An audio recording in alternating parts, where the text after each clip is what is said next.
Nice car. What is it? Oh, it's my new Kia Optima. I got it at a Kia September clearance event. Should have got a Toyota Camry. I got leather seats. Me too. V6 engine? With Sportmatic transmission. 5-year warranty. Oh, no. Ha! 10-year. And I got $2,000 cash back, which means I paid $7 grand less than you. Get amazing deals on 2001 models during Kia's September clearance event. Hurry, event ends October 1st. Dual front seat mounted side airbags? Got it! Amazing Blue Star ointment stops itching fast. Athlete's foot, jock itch, psoriasis, ringworm, scalp itch, stops corn and callus growth fast. Winter itch, dry cracked feet. The original. Ask for it. The Malaysian Prime Minister must be eliminated. The world needed a hero, but what it got? Crashed? Jim, just a few moments ago, something believed to be a plane crashed into the south tower of the World Trade Center. I just saw flames inside. You can see the smoke coming out of the tower. We have no idea what it was. It was a tremendous boom just a few moments ago. You can hear around me emergency vehicles heading towards the scene. Now, this could have been an aircraft, or it could have been something internal. It appears to be something coming from the outside due to the nature of the opening on about the 100th floor of the south tower of the World Trade Center. Police vehicles and fire vehicles are zipping by me here. We just have no idea. So to the south of the tower, we see some particles, also some gray smoke. Now the smoke coming out of the opening appears to be black smoke. This would indicate things are burning inside. We have no idea of what happened, but we did hear what sounded like an aircraft, and then a tremendous boom. Now, I don't know whether we could confirm that that was an aircraft or not. David, what did you hear? What would you say you heard? This is our cameraman, Dave Stolick. Incredible explosion. Very, very loud. How about you, hon? Sounded like a bomb. Well, it could be. It could be something internal as well. There are pieces of the superstructure of the World Trade Center sticking out, but a lot going in. As I say, this appears to be about the 100th floor of the south tower of the World Trade Center. I hope we can get some further information from the newsroom up there, Jim. Ollie, I'm just told also that our transmitter, which is on top of the World Trade Center, also took a hit, so we were briefly affected up here. One's memory has to go back to the another terrorist attack. One would hope it is not this time, but if it were a plane that crashed into the side of the building, you would imagine that there would be something on the ground that would be visible. So that's true, Jim. I cannot see the ground from here. You'll recall back in, I believe it was 1945, when a U.S. Air Force plane crashed into about the 80th, 70th or 80th floor of the Empire State Building during a foggy night. The skies here, as you can see, are perfectly clear.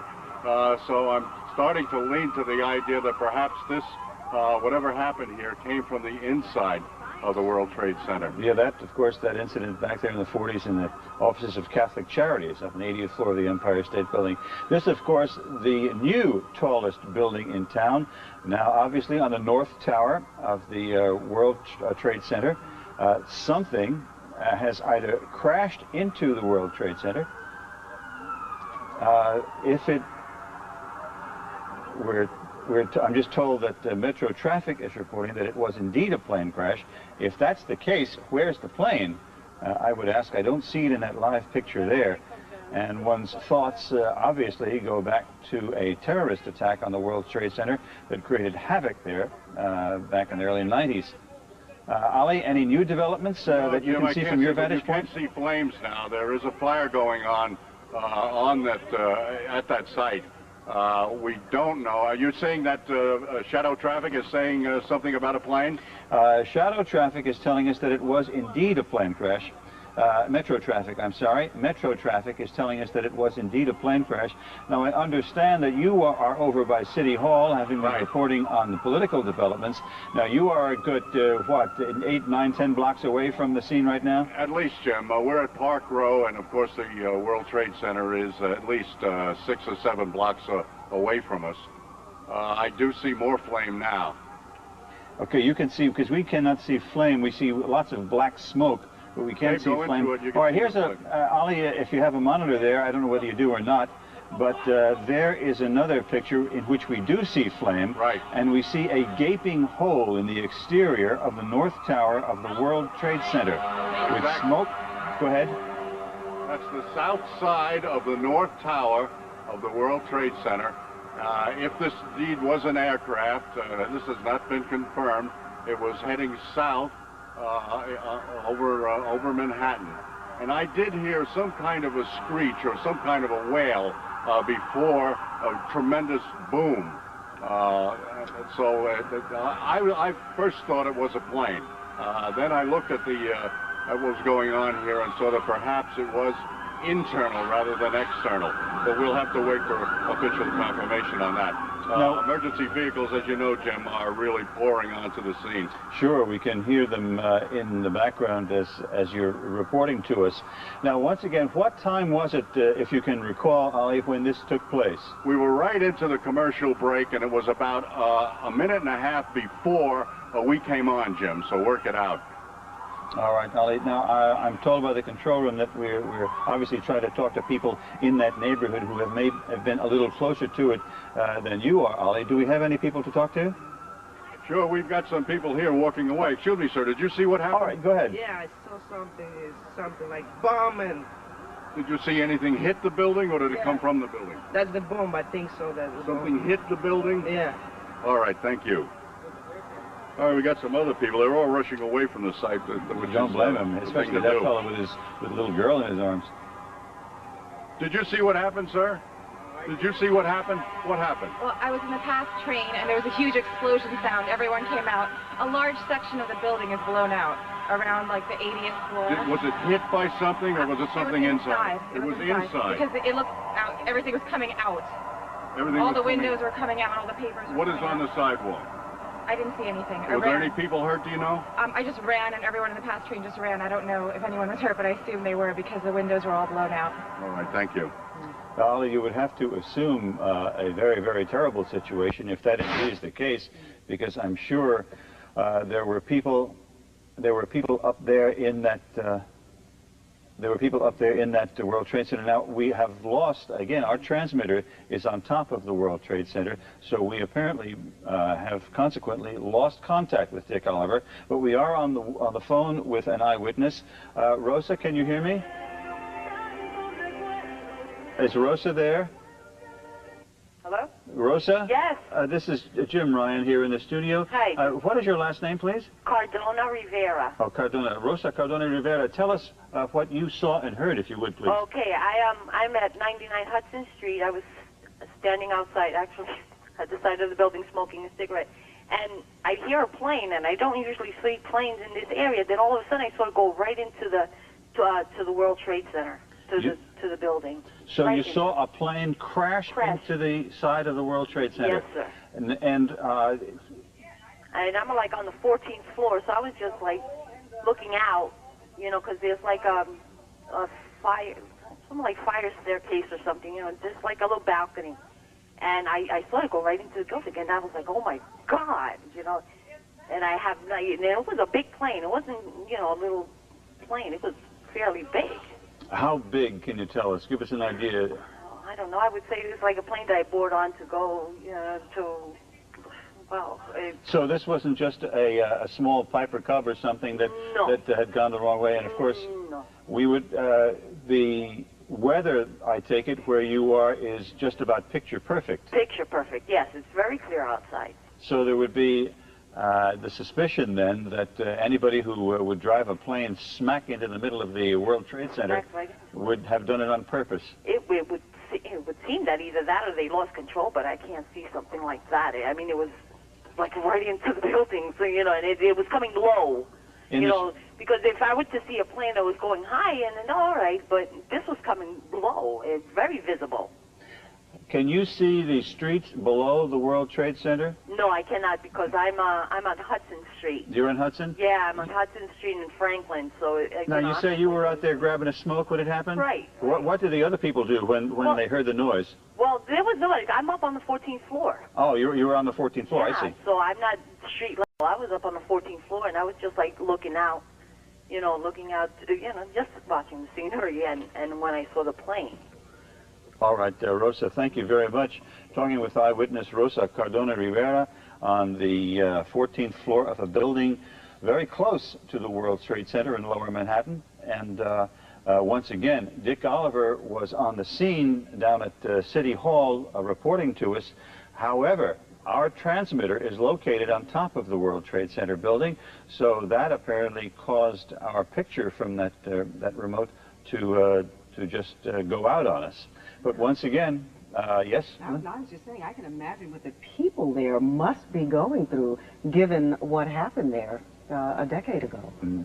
Yes, Dave? Well, a couple of things. Number one, if it indeed was a plane, the FAA or the control towers at one of the three major airports should have record of what's in the area. Sometimes they do vector planes around the southern tip of Manhattan. We might want to get a hold of Nick Gregory, who's a certified pilot and, again, flies through the area pretty regularly. Number two, even though planes typically are not that close to these buildings, with the possibility of anything from engine failure to hydraulic failure, you lose control of your ability to control aircraft. You can see right now probably police helicopters hovering right around the towers. But again, wind speeds at this point, not tremendous at all. Flying conditions, near perfect. And of course, they would have to, under ordinary circumstances, have filed some sort of a flight plan. If it were a plane that, and it apparently, according to the lady we spoke to, eyewitness just a few moments ago, she did see a plane go in there. Now, I'm told that it may be a twin-engine plane that simply smashed. It looks like it went head-on, smack into the World Trade Center building. One could only expect, given the weather conditions, given looking at that picture live right there, that it went smack inside the World Trade Center. And if that is the case, I'm afraid we've got a tragedy on our hands. We've got something coming across the wire here, James, but actually it's nothing more than what you've already been reporting. Witnesses report hearing a huge explosion. Yeah, well, we're looking at, there's no doubt there was a huge explosion and fire, lots of black smoke coming from that building. Black smoke, again, would indicate that the fire is nowhere near under control. I expect they have sprinkler systems in there. Jim? 1 second, Dave. I'm told we have a witness named Jim on the phone, an eyewitness. Jim, are you there? Yes. Jim, what's your last name, Jim? Last name's Friedel. Jim, tell us what you saw, if you would. Well, I was looking out the window, and normally you'll see planes kind of flying low over the Hudson, but this was a large plane. It's something like a 727, and it was banking, and the only reason I kind of looked at it is because I thought it was rather low. Banking very hard, and then it just drove right through the World Trade Center tower. What's your vantage point there, Jim? I'm actually across the Hudson in Hoboken, but I have a clear view right at the World Trade Towers. Now, it did seem to you that it was done on purpose? You know, I don't know if I can say that, but it was a very odd type of turn. It was headed directly at the building. So whether that was on purpose or not, I can't tell. I don't know if he was trying to avoid or they were headed for it. Describe that turn for us. Was it particularly heavily banked? It was pretty heavily banked, maybe 45 degrees. Again, hard to tell. It was kind of unremarkable because you do see planes fly through here. It was a large plane, like a 727, and that's the only reason I kept looking. And then it went right into the building. I just thought it was going to follow the river and keep on going, but it didn't. Now, after the plane struck the building, from your vantage point, it apparently went directly inside. That's correct. And if that's the case, my goodness. Yeah, actually, as the impact occurred, you could see debris flying out the other side. So it apparently went right through the... we're looking at a live picture of the building right now, Jim, and what would you say that would be, at the 90th floor or so? Yeah, I can't tell if it went right through, but certainly debris was shot out the other side of the building. Did you hear anything when it took place? Did you hear the crash? Yes, I did.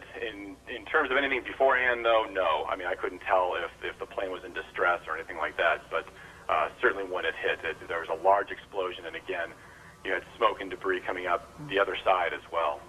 All right, Jim, thank you very much. I've been talking to Jim Friedel, eyewitness who witnessed the crash from Hoboken. Thank you, Jim, very much for giving us what you saw and heard.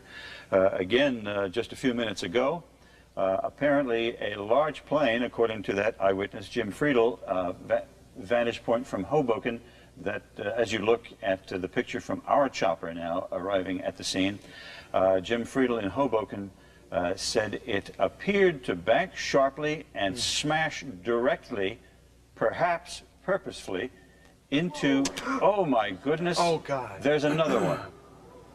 Oh my goodness, there's another one. This seems to be on purpose. Oh my goodness, now it's obvious, I think, that there's a second plane just crashed into the World Trade Center.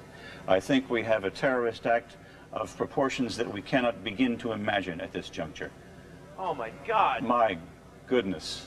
A second plane now has crashed into the other tower of the World Trade Center.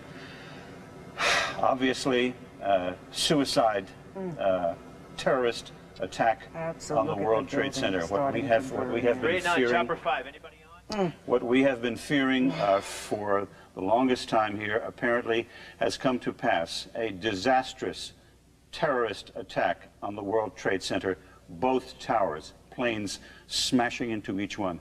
I understand we've reestablished contact with Dick Oliver. Dick is on the phone. Yeah, Dick. Jim, yes, just moments ago, as you know, another vehicle, some kind of an aircraft, crashed into the World Trade Center. This is no accident. This is no bomb from inside. This is, as you put it, a terrorist attack. There's no two ways about it. Dick, what vantage point are you at now? We're still at Park Row. People are streaming down, heading away from the World Trade Center. Having heard the second blast, people are running, some of them running now. Emergency vehicles still heading towards the World Trade Center. Now, thick black smoke. I don't know if you've got a picture. We're trying to take some pictures here for you. Black smoke coming out of the second explosion. The first explosion seems to have calmed down somewhat. Oh, my goodness. Yes, there's gray smoke coming out of there, meaning that the water is being put on it. People continue to stream past us here on Park Row, as well as emergency vehicles. There's an ambulance, there's a fire vehicle, and a police vehicle. My goodness, Sally, if I can only begin to imagine the carnage that has taken place. We see an ember falling from the top of the floor of the Empire State Building. It's tough to look at, but let's look at it once again. After a plane crashed into the side of the World Trade Center, then another one, as our cameras were focused on the building, crashed into the other tower. Jim, is now a very serious fire on the south tower of the World Trade Center. This is about, I would estimate, about the 60th or perhaps the 70th floor of the tower, right on the corner, the northeast corner of the south tower, flames shooting out of the building. We have absolutely no reports of who was in there, but you've got to believe that being around the 9 o'clock hour that people were just sitting down for a day's work in those buildings. Jim, I was just thinking that if I'm not mistaken, I remember several years ago, Mayor Giuliani moved the emergency management office to one of the higher, to the 30th floor or around that area of one of the towers of the World Trade Center, and that's indeed the brain of all the emergency management activity. And now, I believe, though, that's in one of the other towers. Ollie, can you talk to that? Ollie, can you hear me? I hear you, Jim. Dave brought up the point that the mayor's emergency management office, the so-called bunker, is in one of the towers of the World Trade Center, but I don't believe it's one of the two top ones. No, it's not. It's about the 30th floor. It is not up there. And by the way, for those who are wondering about the structure itself, both towers appear to be structurally sound. They're not only small pieces of debris circulating in the air around where the explosions occurred. The buildings themselves seem to be intact. intact as far as their structure is concerned. There have been talk over the years about the threat of terrorism making the buildings fall down onto the streets. But I can reassure everybody that they seem to be holding up fairly well while efforts are going forward to fight the fires and whatever happened in those two towers.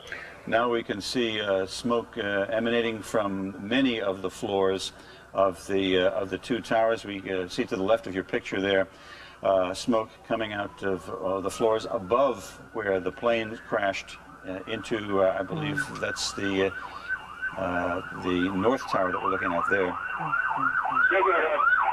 Thousands of people gathered where I am here at City Hall Park, in front of City Hall, just watching what's going on.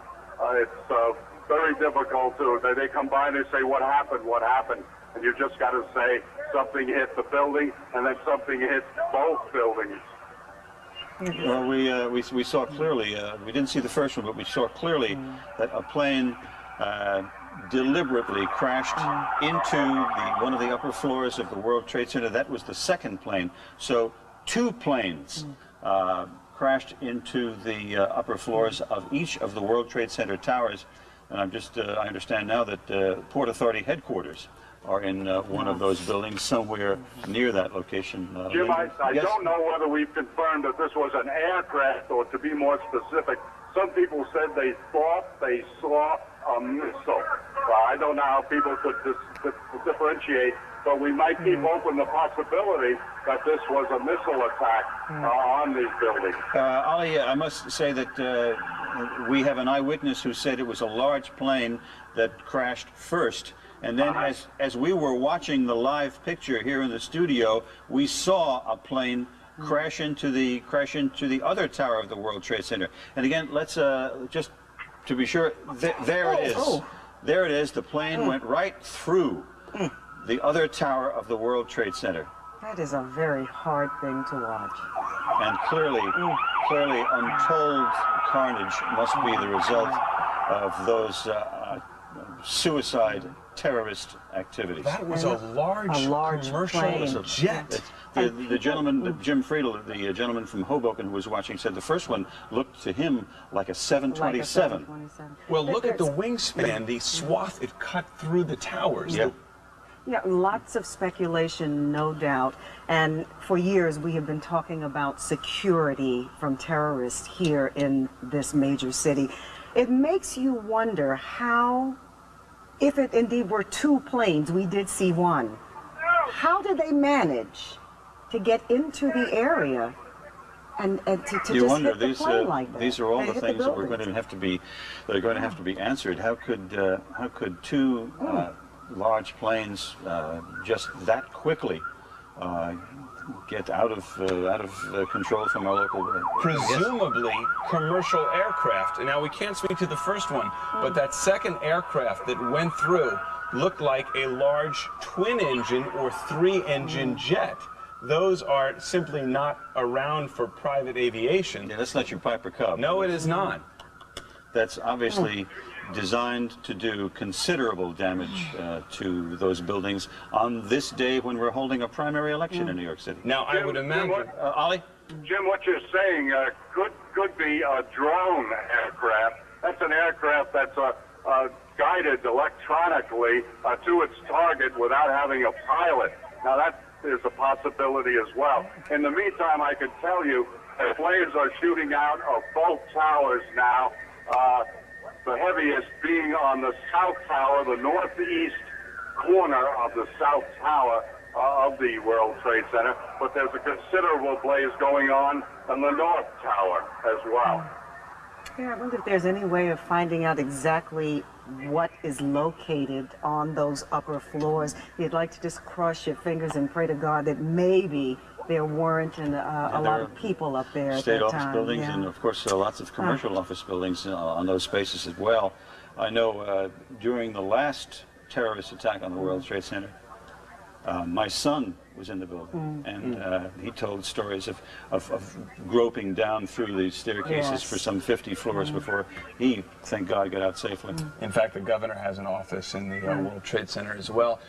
There is one thing. After the bombing of the World Trade Center in the 90s, I do know that there were major efforts to have disaster drills, to have a preparedness plan in the event of an awful tragedy like this. But one has to wonder how, with two gigantic skyscrapers burning, the fire department and emergency services can handle both in that confined space without a tremendous no matter how much you set in place, how much you try to prepare for, until it actually happens, it's just not the same thing.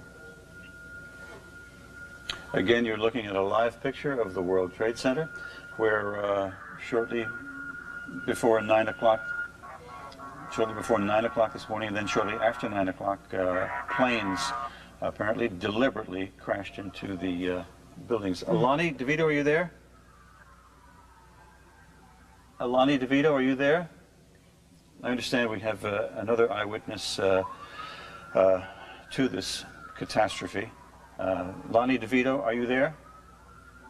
Apparently we lost Lonnie, but again... This may be confusing to some people, because in a sense it is a little confusing to me. We every now and then see what looks like, I don't know if it's the bottom of a chopper that is swinging back and forth. That would be our... That is ours. That would be the rudders from our chopper every once in a while. Hey, Jim. That's right. Lonnie DeVito, are you there? I am here. Can you hear me? Yes, I can, Lonnie. Thank you. This is Jim Ryan in the studio. Can you tell us what you heard and saw when the blast took place? Right now, I was actually talking to my brother on the phone about what happened. I was on my roof and I saw something from where I am. I really can't see what it is. I saw something go into the other building, because from where I am, I can see the World Trade Center. I run downstairs and I see on the news that it looks like another fighter jet is what it looks like. And from my house, I can see all the smoke that's into Diker Heights. I can see all of that. It's ridiculous. I can't believe all of this is happening, honestly. You say you're in Diker Heights, yes. Lonnie? Yes. Okay. And could you hear the blast from where you were? No, I couldn't hear the blast, but I saw something, and it didn't look pretty. Exactly how I can't explain it in any other way. I'm in shock right now. All right, Lonnie. Thank you very much. Appreciate it. So obviously visible, but not audible from way out in Diker Heights. Hey, Jim? Yes, Ollie. They appear to be getting water on this fire. If you can see the South Tower, the black smoke is getting progressively lighter. This indicates steam, which indicates that fire authorities are getting water on the flames. In the meantime, flames are still spitting out from both towers. Now, while the whatever hit the building crashed on the north side of the North Tower, we see flames coming out of the east side, facing Queens and Brooklyn, if you will. The flames on the South Tower, which appear to be getting lesser and lesser, is where the smoke is getting progressively lighter and lighter, indicating that the fire officials are getting closer to putting this fire out. All right, Ollie, thank you. We are now told that the FBI had been investigating a plane hijacking before these crashes took place. So there is the possibility that perhaps one or more planes were hijacked out of one of the local airports and then taken and directly flown into the World Trade Center, smashing the buildings themselves, and Lord knows what carnage took place inside. Jim, can you put out a note, or maybe I will myself? People have been coming up to me to try to reach their family and friends and relatives to tell them that they're okay. We ought to put it out that no one that we know of was hurt on the ground or in any place around the building, that this outrage appears to be concentrated on the buildings themselves. So anybody who has a relative or a friend in Lower Manhattan, they are not likely to have been affected physically by what happened here. All right. Again, you're looking at a split screen, two different shots of the World Trade Center. Dave, you want to say something? I would wonder at this point, given what's happened now, what you just mentioned about the FBI, the fact that it is now seemingly two planes, if the military or someone is going to scramble and try and protect the airspace around the southern tip of Manhattan, and indeed what the situation is out at the airports right now as well. Funny, you should, not funny, but apropos, we are now given word that all three area airports are closed. So no activity whatsoever at LaGuardia, at Kennedy, or at Newark airports. Also, there is no subway service right now on the 1, 2, 3, 9, N, and R lines. So there is no subway service in and around the World Trade Center, and all three airports have closed. Just to bring you up to date, that as a result, I think we can say with fair amount of certainty right now, two planes, large, apparently commercial jets, deliberately crashed into first one tower of the World Trade Center, then the other, just scant minutes apart. You're looking at live pictures now of the tops, two split-screen pictures of the tops of the World Trade Center, one from a fixed camera, one from our own Chopper 5. And obviously, that is in the middle of the work day, and perhaps there is some significance that it is a primary election day, I don't know, but that is in the middle of a work day. All those floors on both towers of the World Trade Center are certain to have been occupied, and it doesn't look very promising for anybody who was caught in that terrible, terrible I'm sure terrorist Jim, act. officials would also want to say. Yeah, I'm sorry. Right ahead. You just talking to me. Yes, I'm sorry. Go right ahead. They're talking to me in my ear, but you made your point. If there is anyone who is heading into the city for any reason, if it's not an emergency, stay away from the city. Stay away from the downtown area. By all means. Perhaps we can talk to Kai Simonson. Kai, can you hear me?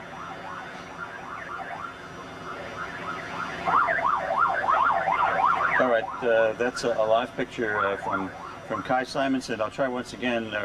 We've had communications difficulties. I'll say once again because our part of our communications setup is on the top of that World Trade Center building, and that was knocked out shortly after the first plane crashed into the first building. But Kai, can you hear me at all? Obviously, Kai having some communications problems. Here. Yes, Ollie? I must tell you that small pieces, well, they look small from here, but they're probably much larger than I believe, are falling from the scene of the site of the two.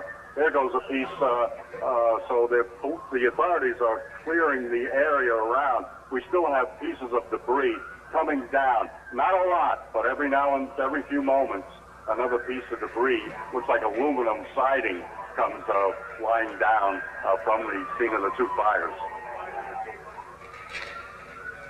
Boy, again, the tower on the right of your screen seems to be fire seems to be dying down a little bit, but the fire to the left of your screen still heavy, thick black smoke spewing out. We're just told now, we received words that the Lincoln Tunnel and the Holland Tunnel are both closed.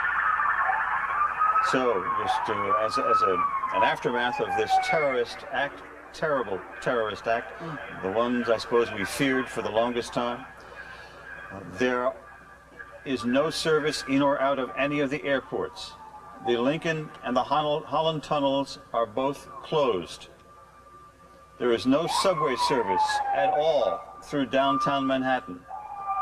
The 1, 2, 3, 9, N, R, any plane that goes near, any train rather, that goes near the World Trade Center has been discontinued. That as a result of what you see right there. Planes, two of them, one just minutes apart, one into one tower of the World Trade Center, the other into the other tower, causing devastation on the top floors of those buildings.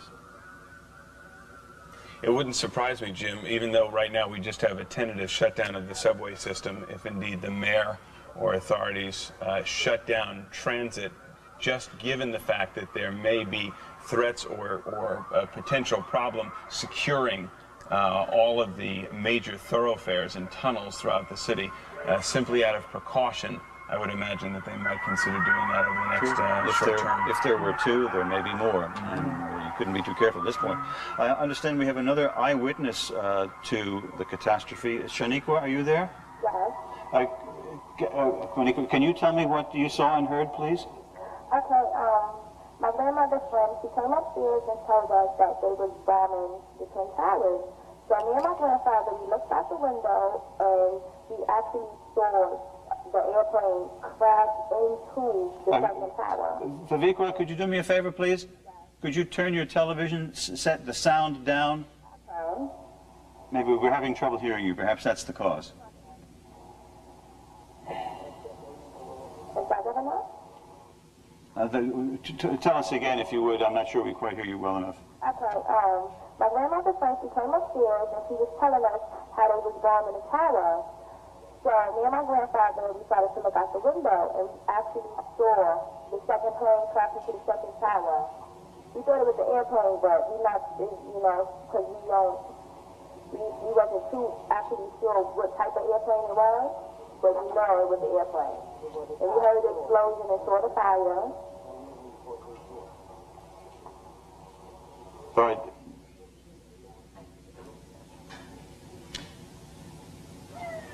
All right, we're having trouble communicating with Vivikra Cohen, an eyewitness, but again, FBI in Washington is reporting that they have had reports of planes hijacked before the crashes took place.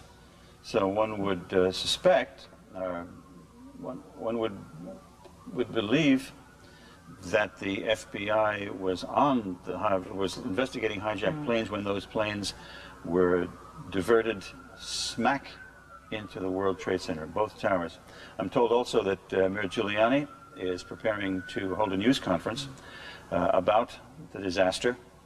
As soon as that happens, of course, we will bring it to you live. Dave? We might imagine, given that it's primary day, that the governor himself may also be in New York City on this date. Given the importance of the day municipally. Well, if he isn't, I'm sure he's on his way. One would hope that absolutely that he's not anywhere near that World Trade Center office. Ollie, anything new from your vantage point? No, Jim, except that emergency vehicles are finding it difficult to get through, not only because of the crowds, but because of the pileup of emergency vehicles. As you know, we're at the south end of City Hall Park, and everything is pretty much frozen here, even though I have not seen ambulances come out of the scene. I've seen them go in. Hopefully that's a sign that there are not too many casualties as a result of this. Thank you, Ollie. Jim, do we have word, have they evacuated other landmark buildings like the Empire State Building, the Statue of Liberty, etc.? Do we know? We have no word on that yet. It just gives you such a horrible feeling that the city is under siege, which may not be true. This is enough with the World Trade Center, but it gives you such a helpless feeling. Oh, yeah, there's not much you can do at this point. You also wonder if this is indeed a hijacking, if these planes were taken over, if the people who took over these planes actually were trained pilots and did the flying into these buildings themselves, or again forced these pilots to head on in. That it would be an unusual pilot who would do that. Exactly. But I'm told we have another eyewitness, Tom O'Hara, on the phone. Tom, can you hear me? Yes, I can. Can you tell me what you heard and saw, please? Actually, we were in our office building on 36th Street, and I went up to the penthouse where you have a straight downtown view. We saw the northwest tower on fire, and we saw either a slow-moving airplane go down, wrap around the tower, and then slam into the south tower in a ball of flames. And could from 36th Street, could you hear what was going on? I couldn't hear, but we have a straight-on shot completely downtown of all of the goings-on the two buildings. All right, Tom, thank you very much. You're welcome. So from 36th Street, looking across the tops of buildings, you can see it very clearly. We're told now that, in response to your point, Dave, that the city has shut down every place in and out of Manhattan. All the bridges, all the tunnels are closed. And again, all 3 airports are closed. So as a result of this, this double-barreled terrorist attack on the World Trade Center, the city has shut down the Holland Tunnel, the Lincoln Tunnel, the George Washington Bridge. Every way in and out of Manhattan is closed. And I presume that would be from, I'm sorry, and the East River crossings as well. We are also told that the phone service in the building, we are having a problem with the phone service. The phones don't work. Joey was saying the cell phones, you can't get out on the cell phones, as well. Yes. This would be a good time to say, by the way, for those who are using the emergency services number 911 to somehow call and check on relatives or friends, this is the time, most importantly, when that line needs to be kept open for the true emergencies which are taking place in other parts of the city and indeed down on the southern tip of Manhattan at this hour. Good thought. Again, all this as a consequence of what you see right there. Recapping for you, shortly before 9 o'clock and then shortly before after 9 o'clock, a plane apparently deliberately crashed into the upper floors of first one tower of the World Trade Center, then, as we were watching in horror, another tower of the World Trade Center. There you see the aftermath. And we have reports right now that the President of the United States, of course this terrorist act not directed on us specifically here in New York City, but at the country. We are told that the President of the United States is preparing to go before the nation and comment on this disaster. You look the right side of your screen, the first tower of the World Trade Center seems slightly less engulfed in flames than the one on the left. That because that smoke seems to be much darker, indicating that the fire would be much more active. And I'm told that we have another eyewitness. Dan Lee, are you there? Yeah. Dan, can you tell me what you heard and saw? Yes, I was crossing 6th Avenue at West 4th Street, and there was a terrific noise overhead of a jet crossing over, which I noticed because it was, first of all, it was incredibly irritating that it was that loud directly over Manhattan. And as I'm watching this jet, thinking, why is it so low, I see that it's heading right for the Trade Center. And sure enough, it hit the World Trade Center and completely disappeared into the building. I saw no debris falling, really. It just vanished right into the building. Were there many people around you when it happened, Dan? There were several people in the crosswalk at 6th Avenue and West 4th, yes. What was their reaction? We all just froze and stood in the middle of the street in disbelief watching, and traffic stopped because we were in the way. And we just stood there for quite some time in complete disbelief of what we had just seen. Where were you when the second blast took place? I had managed at that point to walk a half block home, and I was watching the coverage on television, and that's when I saw the live picture of the second blast. All right, Dan, thank you very much for giving us your thoughts. Here now, the President of the United States on this disaster. Terrorist attack on our country. I have spoken to the Vice President, to the Governor of New York, to the Director of the FBI, and have ordered that the full resources of the federal government go to help the victims and their families, and to conduct a full-scale investigation to hunt down and to find those folks who committed this act. Terrorism against our nation will not stand. And now, if you join me in a moment of silence.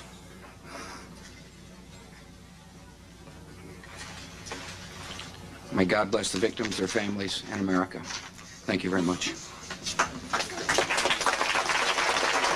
All right, the President, before a moment of silence for the victims of this terrorist act, telling the nation that the full resources of the government would be brought to bear on helping the victims and on finding out who precisely is responsible for this terrible, terrible attack on our country.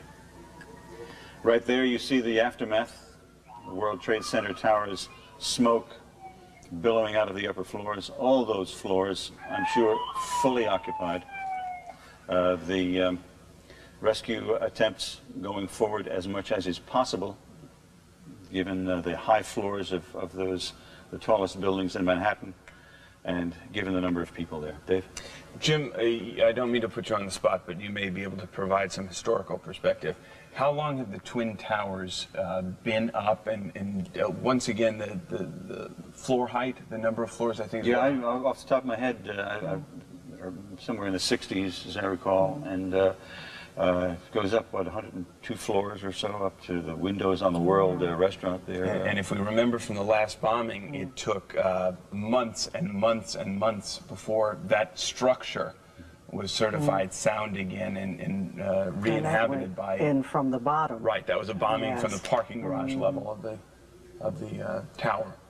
That is something that, it's hard to watch this, but it's more bearable because I remember that particular bombing, and I was on the air all morning and all afternoon with that one, is that you saw the people that were being brought out on stretchers. You actually saw bodies and victims. And this, we're not seeing that yet, and we're hoping and praying that there are very few injuries. But just looking at this, it just, as you say, Jim, the carnage is just...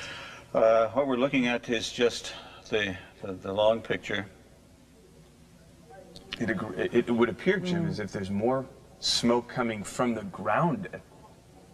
And we just have another, yes, things have fallen to the ground and are burning. And we have another announcement now that you might have expected, and that is the Empire State Building is being evacuated.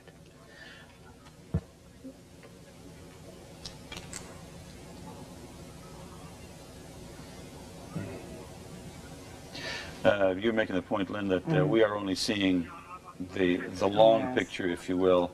We are not able to see, perhaps thankfully, inside those buildings and see what kind of devastation has been caused.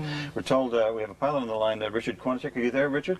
Yes, I am. Richard, were you up in the air when this took place? No, I wasn't, but we fly alongside those buildings regularly on what they call the VFR corridor that goes up and down the Hudson River. And did you see the attacks this morning? Yes, I did. What was your vantage point, and what did you hear and see, if you would? Well, it appears that to fly an airplane right next to the Empire State Building or the World Trade Center, it's perfectly legal. You can do it under what they call VFR rules.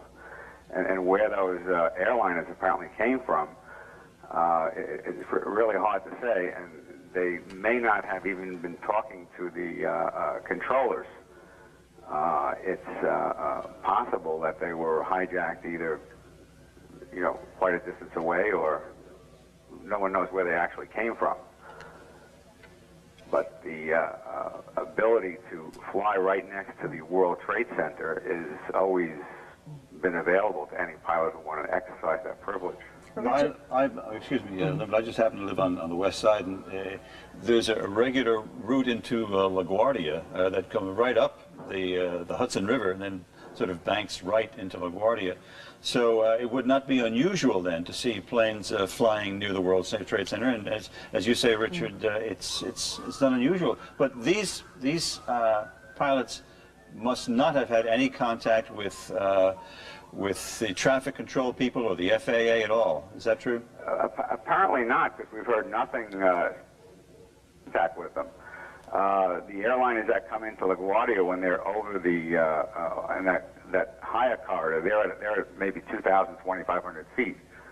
But you are also allowed to go down below 1,000 feet along that corridor. And one of the things they may have done is shut off on the airplanes. They have what they call transponders, which allow the controllers to identify particularly the aircraft.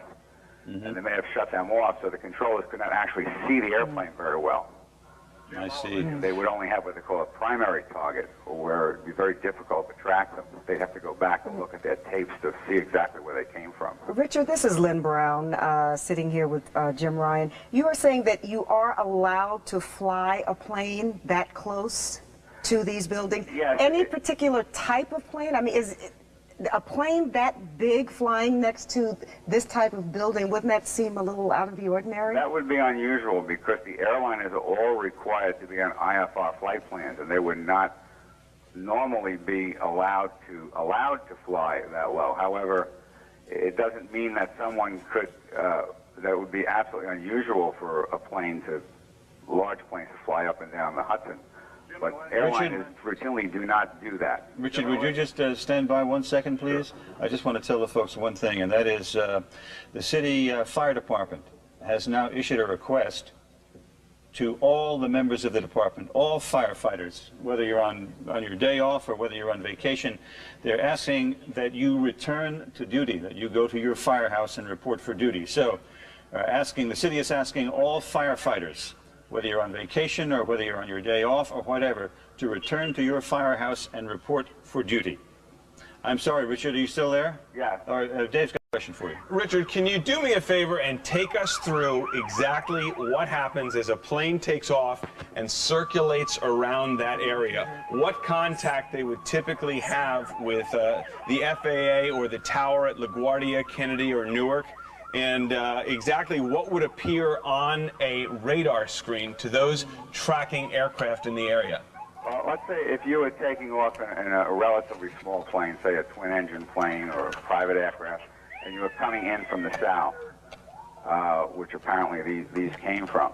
If they have specific areas, if you're coming in, let's say you were 20 miles out, there's no requirement that you be in radar contact with anyone or radio. Now, Richard, I'm going to jump in. What if it were a larger aircraft? Because at least on that second hit to us, it appeared as if that was at least a twin-engine jet. What if you're a commercial aircraft? Even a commercial aircraft is not required to always be on an instrument flight plan. They could take off what they call VFR flight rules, come up the New Jersey coast, and when they got within, say, 10 miles of New York City, they'd have to drop down below 1,600 feet. And VFR, they'd have to then drop down when they got to the Verrazano Bridge. They'd have to be below 1,100 feet. My question is this. Would folks who are manning a tower, would personnel at the airports early on, or relatively early on, spot something alarming, that something that big was below a certain altitude or near one of these skyscrapers? No, they wouldn't. If they came up from the south and they came up below those altitudes, even if they had their altitude reporting on, since they're below the level of where they control the airplanes, they wouldn't pay it any attention. They wouldn't have to, and normally it's not done. And realize that this is an extraordinary circumstance where apparently these planes appear to have been hijacked in some way or taken the control over them, and it basically must have been a suicide mission. Most of these aircraft accidents, when you look at them, most pilots can tell what really happened very quickly, even though the reports take a long time to come out. But the controllers, let's say the controllers that are actually controlling the airliners. Richard, I'm sorry, I have to interrupt you. I apologize to you, Richard, but we have another development. Thank you very much for your assistance. I appreciate it. Dick Oliver? Yes, Jim. Can you hear me? Yes, I can. Go ahead. Jim, I can tell you now that the police for the last several minutes have been evacuating all of lower Manhattan. I'm standing at the foot of City Hall Park, and as I see people being screaming out of the lower Manhattan area, I'm looking down Broadway, and they're encouraged, move, please, please move. And they're moving them north towards the up Broadway and towards the Brooklyn Bridge. So virtually all of lower Manhattan is being evacuated at this time. All people except for emergency personnel are being asked to leave the area. Oliver, that may tie in with another, I must emphasize, unconfirmed report that we have, that there is yet another plane on its way. So, Lord knows, we hope that is not the case, but we do have an unconfirmed report that another plane might be on its way. We have an eyewitness from our own staff. Lincoln, how you doing? Hi, Jim. I was in my apartment. I live on the 36th floor at 59th Street in Columbus, and I have a clear view of downtown, and I can see the towers. And I was in my living room, I was getting dressed to rush in here, and I saw one tower, it had all the smoke. And then I saw another plane that was really close, and it went behind, and you can see it doing a turn. It was turning its wings, and it went around, and then I saw it go into the other tower, and I saw a big pool of flames just come out, and there was a big explosion. I didn't hear anything, so I'm at 59th Street, but you could see it, and there were flames, and there was so much smoke, and you can see that it was an entire different building. But I saw it, it was a different plane. So two different planes? Absolutely. Now, when you left your building, you went downstairs to come in here. What kind of a reaction did you encounter on the streets? Were people aware of it? Were people frightened by it? Absolutely, people are aware of it. I mean, just walking here, I was hearing people saying, you know, it was one plane, it was two plane, and everyone was hearing sirens. And people, I know people were trying to use their cell phones. No one could get a cell out. And my taxi driver was talking about it. And he had the radio up, and he was, when we would stop, he would put his window down and tell the other guy. So everybody knows about it, I think, at this point, and they're talking about it. We just got word that from the Associated Press that it's pretty sure now that one of those planes, the first one to hit, was hijacked after takeoff from Boston. So that word we have just in. The first plane that hit the World Trade Center, the North Tower, was hijacked en route from Boston, and presumably that's a commercial jet, and there were people on board as well. So this is nothing but a terrible tragedy. I'm sorry for interrupting you, Deb.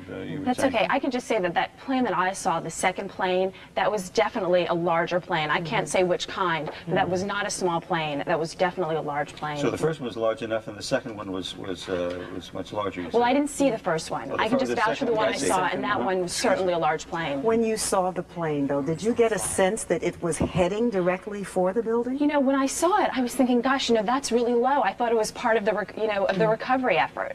And then I saw it, make a turn, and I was wondering what it would be doing, but then I saw it come around and hit the other side, and then huge flames, huge flames. Deb, I'm going to have to interrupt you, I'm afraid, but the dimensions of this catastrophe are growing.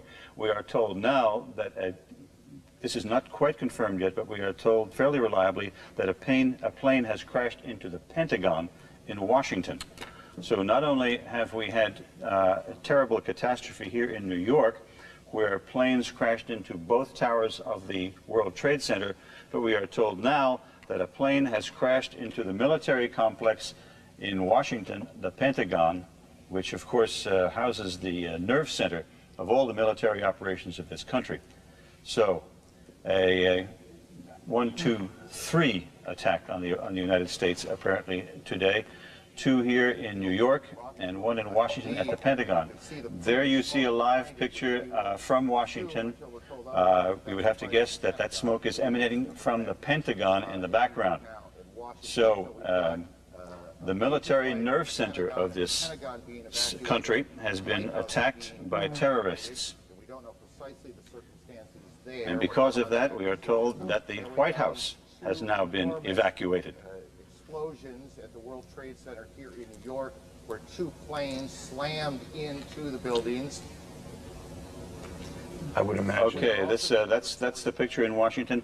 So now we can say with certainty that there have been at least 3 attacks on visible symbols of our country. 2 here in New York and 1 in Washington.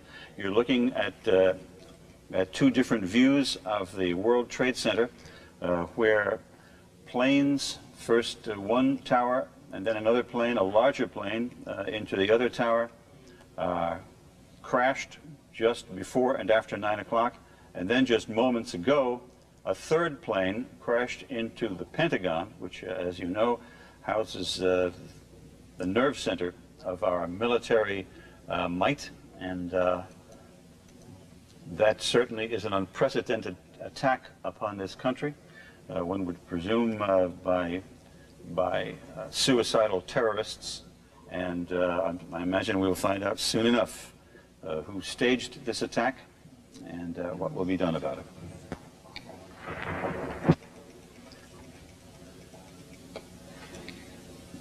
You know, we're getting something on the wire also about the stock exchange, which planned to open this morning at 10.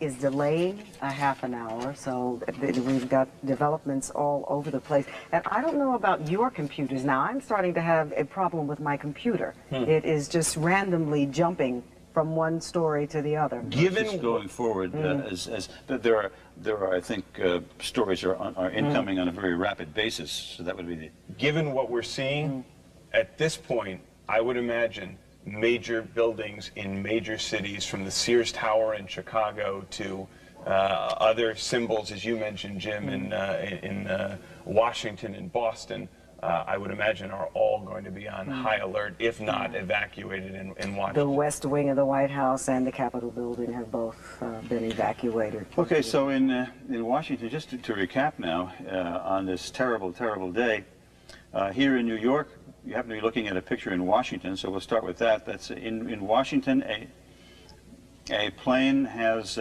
struck the Pentagon in Washington, and that, of course, houses our military nerve center, and that has taken place, and the Pentagon now obviously being evacuated.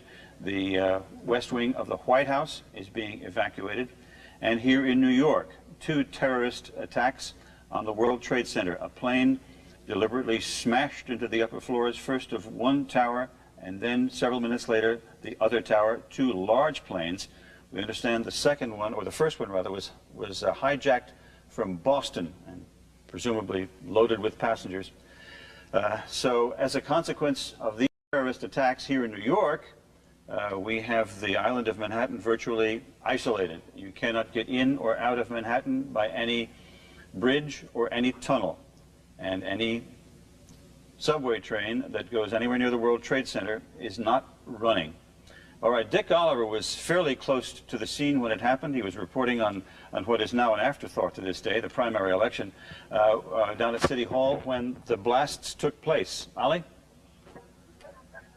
I don't know if Ali is, again, our part of our television operation is on top of the World Trade Center, so we lost the picture. Yes, you're coming to us by phone. Ali? Yeah, Jim, I hear you now. I'm down by the Brooklyn Bridge now, where people are streaming over the bridge, heading towards Brooklyn, obviously. The police are encouraging people to get out of lower Manhattan. So that's going on now. There are some cars being permitted to clear away to allow more and more pedestrians to get over the Brooklyn Bridge. Is there any vehicular traffic on the bridge, Ali? There's just a little bit coming off on the side ramps. The south ramp has some traffic on it, but that's going very, very slowly. The pedestrians have taken over the entire bridge, almost the entire bridge. Now, as far as the first blast is concerned, I did hear some kind of a scream. Just a split second before that tremendous blast. And I did not know it was an aircraft. I did not know what it was. But you were able to confirm what happened with the second explosion in the second tower. Ali, let me just interrupt you for a second, if I may. We are told now that the White House has been threatened with a terrorist attack. Maybe some sort of a verbal threat, I don't know, but one would assume that the White House, given the fact that the Pentagon was under attack and these World Trade Center was under attack, this country is under attack by terrorists, both here in New York and in Washington. And just moments ago, the President of the United States went in before the nation to make this announcement. It just...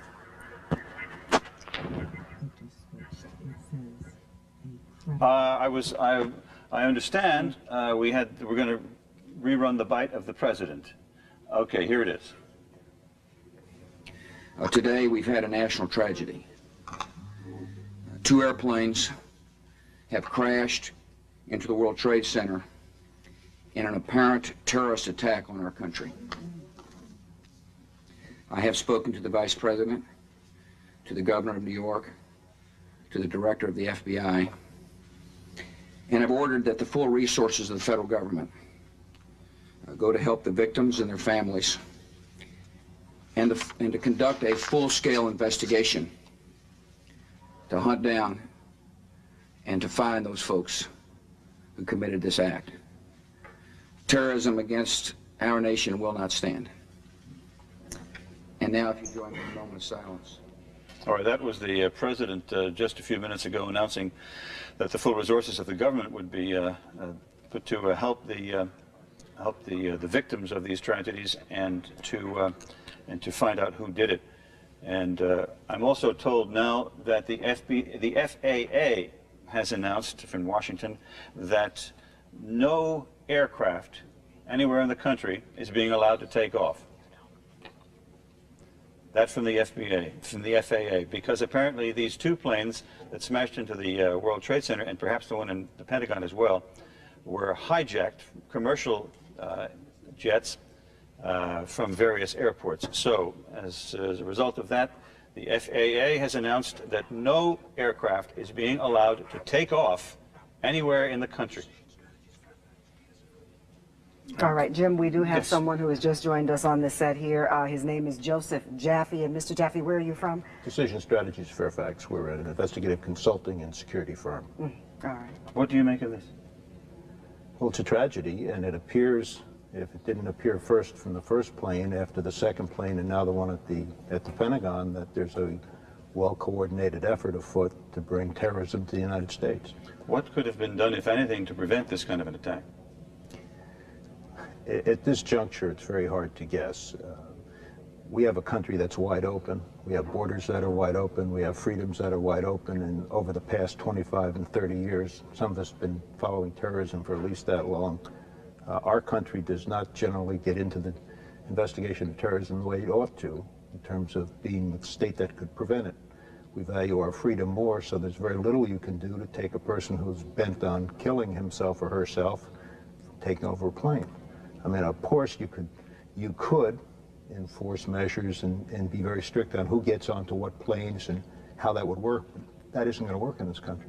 I'm told, Mr. Jaffe, that we have is it a picture of the Pentagon? Let's just take a, this is a picture of the central military headquarters of our country, the Pentagon of the United States.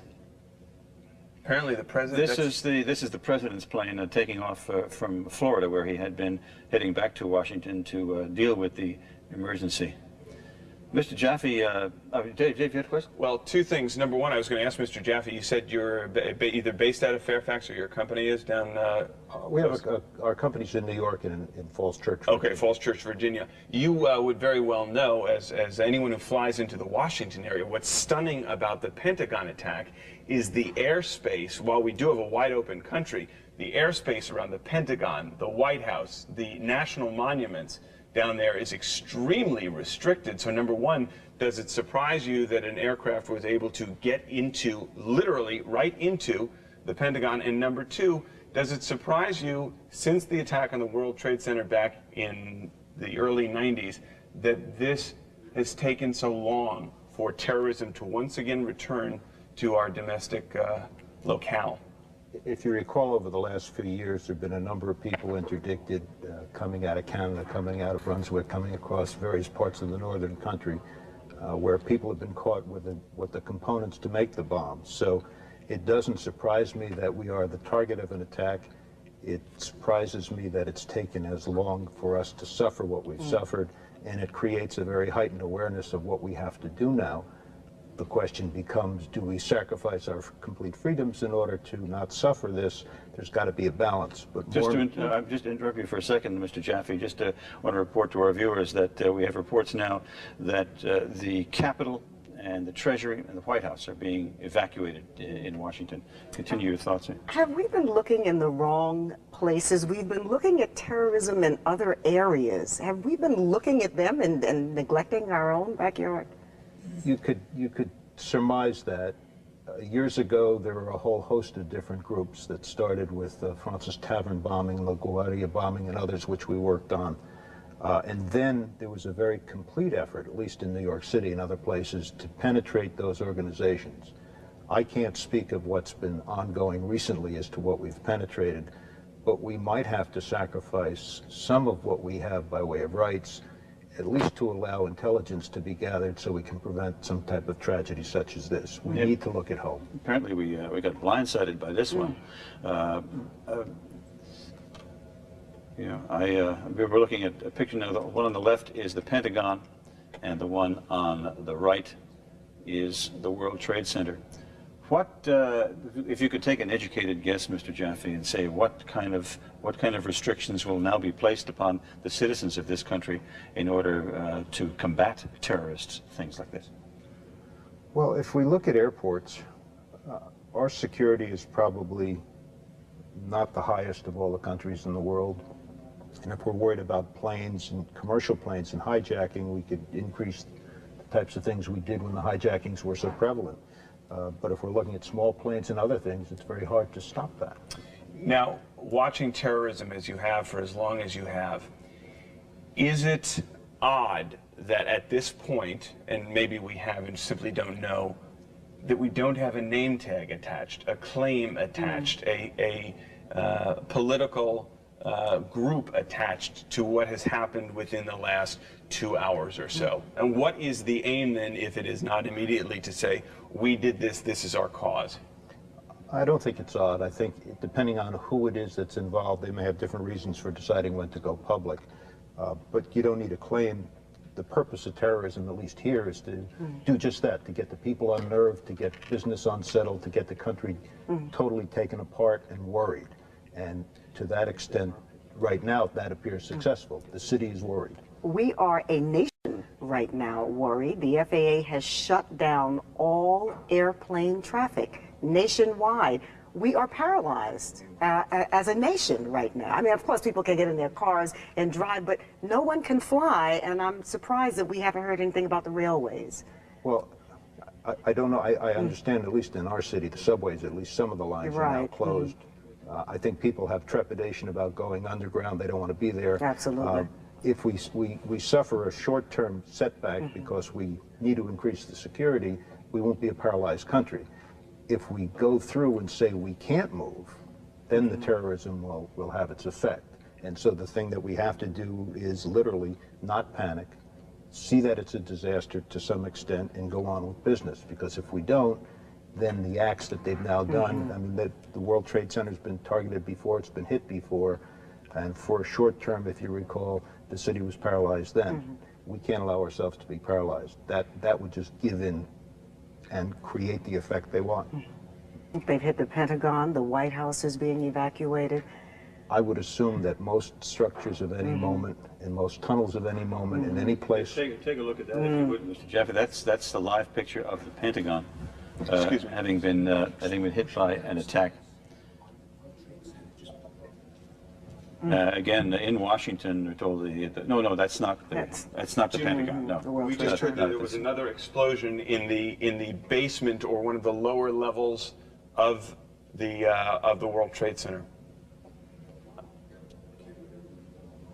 Well, that would it would have seemed from that picture that you're right there, Dave, because we see. Yeah, from the bottom. We don't know if that's anything that's fallout from the planes starting doing. Yeah. News coverage event Could be as a consequence of perhaps something falling from it. It certainly looks like an awful lot of smoke to be. And we are now, for the first time, beginning to get some pictures of people in the streets. Yeah, this is our live picture from the scene. Now we saw earlier the smoke. It's considerably less black than it was a few minutes ago, indicating that they're making some progress in putting those flames out. But now there seems to be a lot of smoke coming from the lower portion of the World Trade Center. And again, we had a report. A new black smoke. We had a report indicating that there was an explosion on the lower floors now.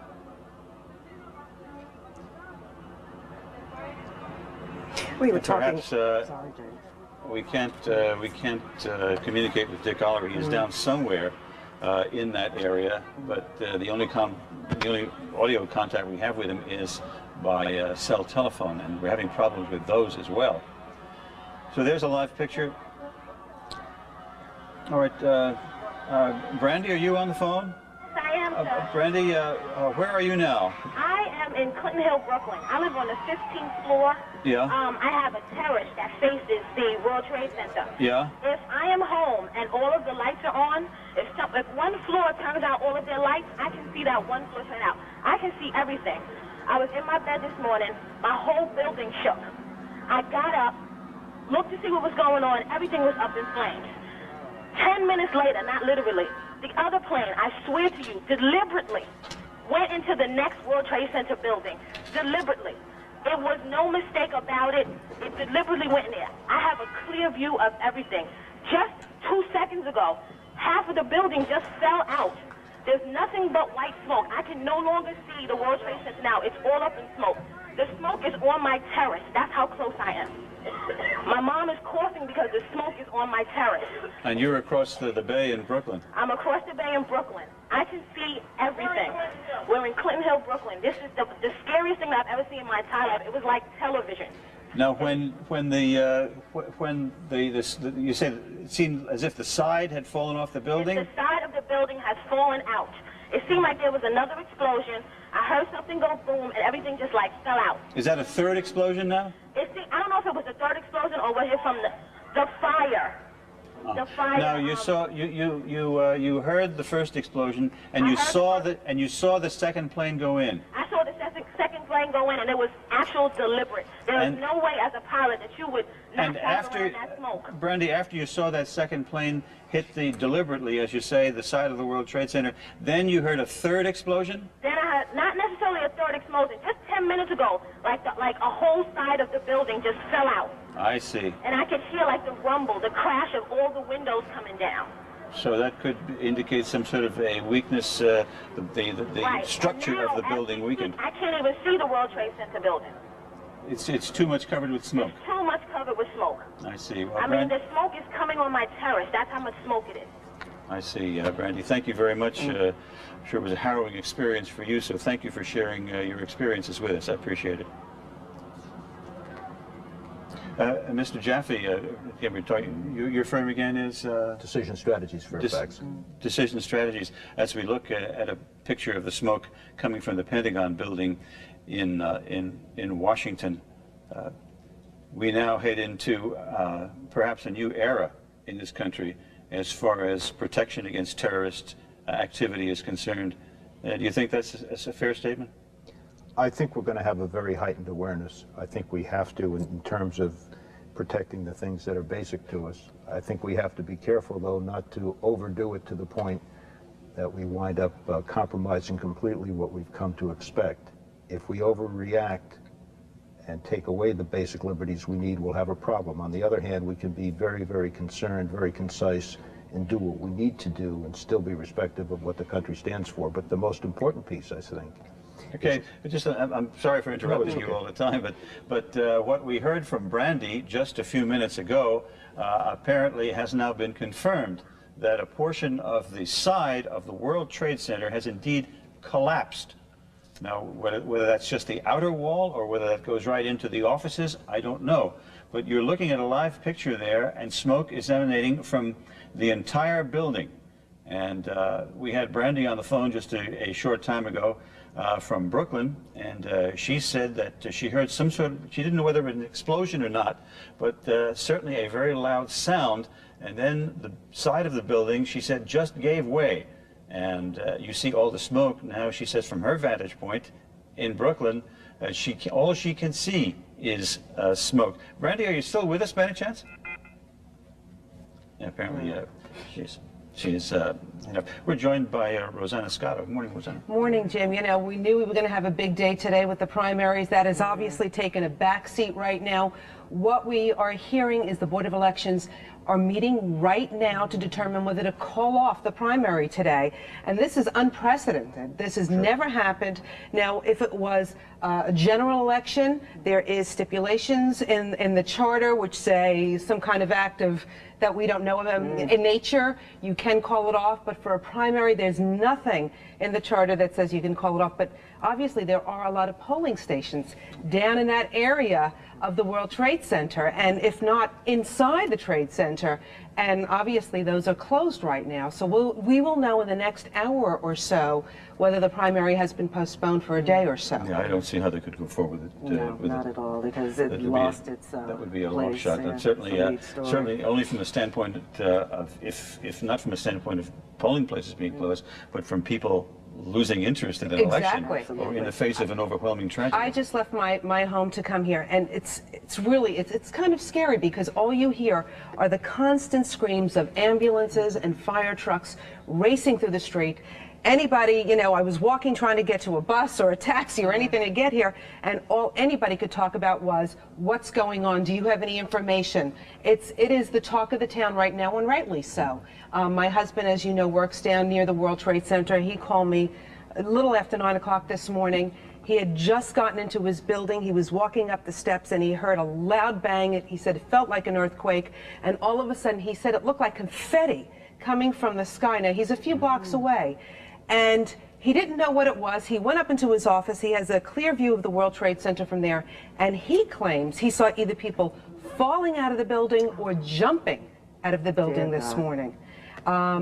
And my husband is pretty unflappable. He's an attorney. He was shaken up this morning. Excuse me 1 second, Rosanna, because I think we're about to see a picture of, this is a few moments ago. Watch this.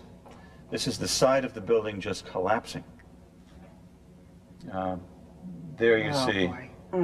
There you see. Now, whether that is the result of just further weakening of the structure of the building, or whether that's yet another terrorist attack, I don't know. I would imagine the former, that the building structure just weakens to the point where the wall, no longer able to sustain the weight, just caved. But that was the east side of the north tower of the World Trade Center caving in. And just a few moments ago, we had a woman named Brandy on the phone, and she told us it was another loud roar, and she told us also, this is Kai, can you hear me? Kai, tell us what we're looking at here. These are fighter jets, one would presume, to prevent any further attacks by planes. If they see any plane coming now, it better not be an innocent commercial flight, because I should imagine those fighter jets are up there to intercept and shoot down any plane that comes their way. No, I think everything has been grounded. That's by right. All the airports across the country have been closed. And I heard that right now they're inspecting, and really inspecting, Air Force One, because it's been around this morning, and before the president gets on it, they want to make sure that it's a safe plane to get on. Okay. Okay. This is Chopper 5 to Corporon and a Wolf. Corporon and a Wolf. The studio's requesting exact locations from you guys. They want to know where you are. Kai, can you hear me? Kai Simonson? We're getting audio from Kai, but apparently he cannot hear me. If somebody can tell him to tell us what he sees from his vantage point and what's going on up in the air there, we'd appreciate it. Yeah. This is Chopper 5 to Corporon and a Wolf. Corporon and a Wolf. What are your locations? All right. He's talking to the assignment folks here at Channel 5, trying to set up some sort of contact. So apparently we can hear him, but he cannot hear us. So we have no way to tell him to talk to us. Well, a lot of our communication stuff is on top of the World Trade Center. Yep. So I imagine all TV stations, all cell phones, all that stuff that we rely on every day are, you know, a big problem right now. There's some of the folks standing on the ground wondering what to make of all this. Again, shortly before 9 o'clock this morning, the first of 3 terrorist attacks on this country, 2 here in New York, 1 in Washington. A plane slammed into the upper floors of the North Tower of the World Trade Center, and then a few minutes later, another plane, pretty large planes as well. You sit here and you look at this, and just one second. right ahead, that second explosion took place when a second plane went in. Then a third explosion took place at the Pentagon, and now there are unconfirmed reports that a fourth explosion, the second at the Pentagon, has also taken place. So we're flying by the seat of our pants here, trying to keep up with this terrible terrorist activity. I'm sorry to interrupt. Not at all, James. I'm just saying, you sit here and you look at this, and as journalists, you are not supposed to inject any of your personal feelings. But I'm sitting here, I'm looking at this, and I'm mad as hell. I really am. I am so angry that something like this could take place in our country. Disrupt our lives, yeah. Well, I think it's also frightening. I mean, let's face it, we're journalists, but we also live in this city. Thank you. We have children that we're raising in this city, so we have concerns just like everybody else, and we want to keep this place safe. And who would think in our lifetime that we would see something like this? Should we have been aware of this, Mr. Jaffe? Should we have been some inkling? Because apparently we got blindsided here. I would think, and the government has various motives, and each of the various pieces of the government have other intelligence sources, but I would hope that we would be on top of some of this. And in years past, sometimes we weren't, sometimes we weren't, but at least we had an inkling.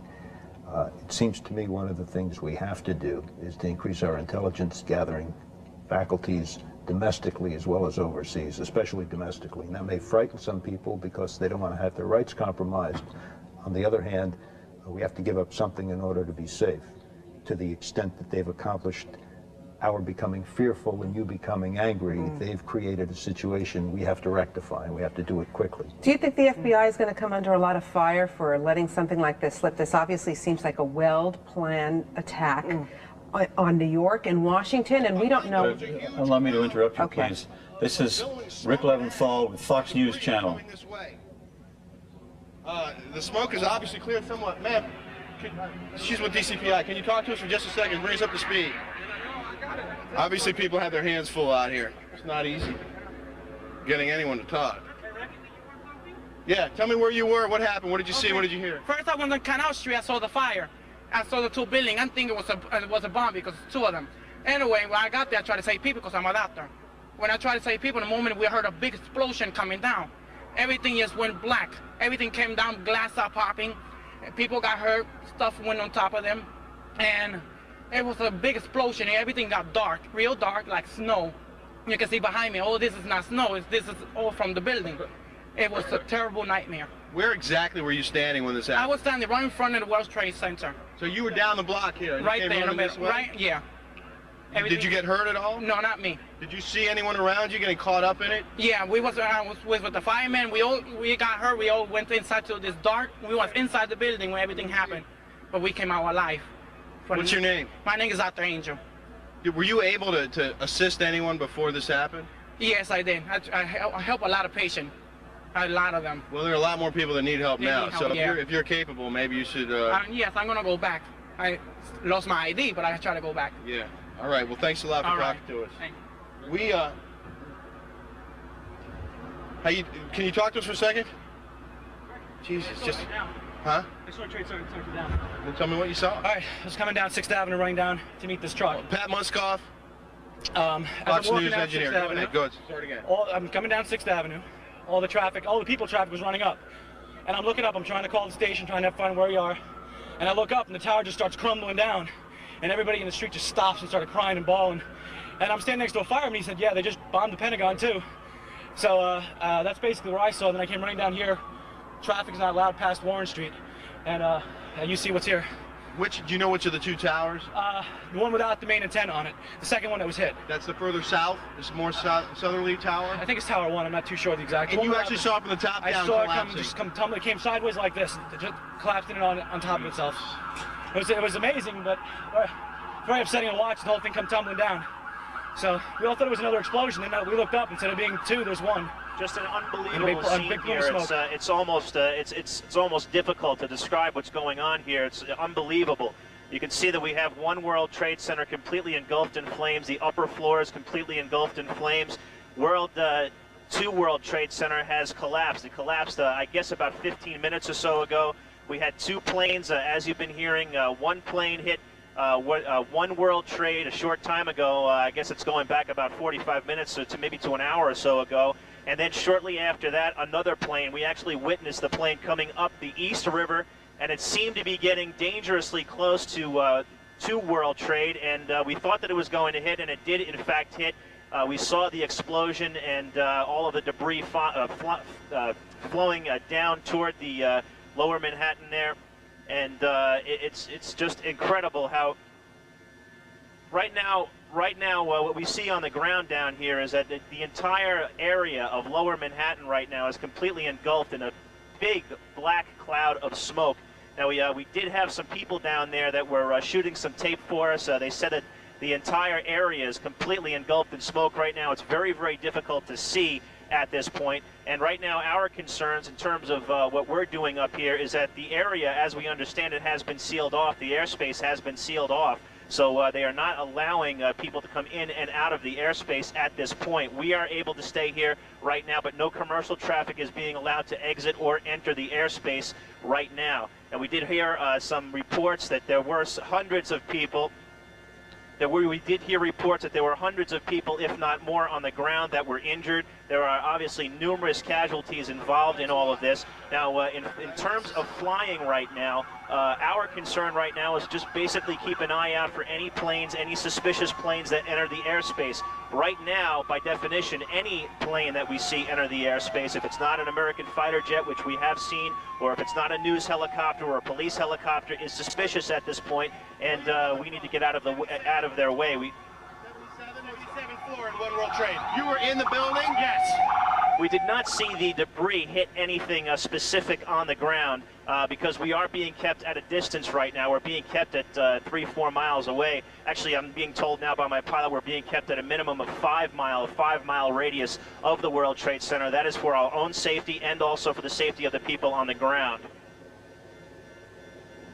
The debris, it's very, very difficult to determine which way the debris fell. It may have fallen toward the east, but I'm really not sure at this point which way the building collapsed. It was very difficult to see. It kind of erupted in a big cloud of dust and smoke at this point, so it was very difficult to see which way the debris fell, but it did appear that it may have fallen over toward the east side of the island. You can see it's an incredible scene here. It's almost the entire southern tip of Manhattan completely engulfed in smoke at this point.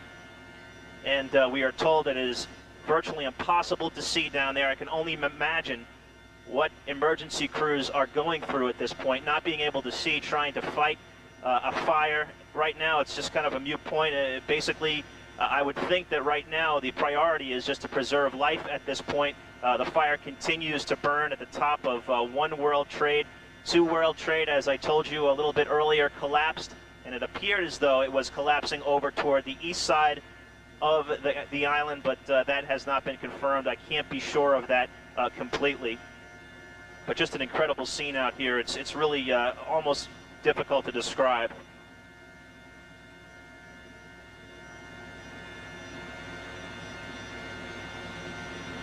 Again, the words of Kai Simonson, who is up in the air in Chapter 5. He was up in the air with his camera focused on the building when the second plane rammed into the World Trade Center.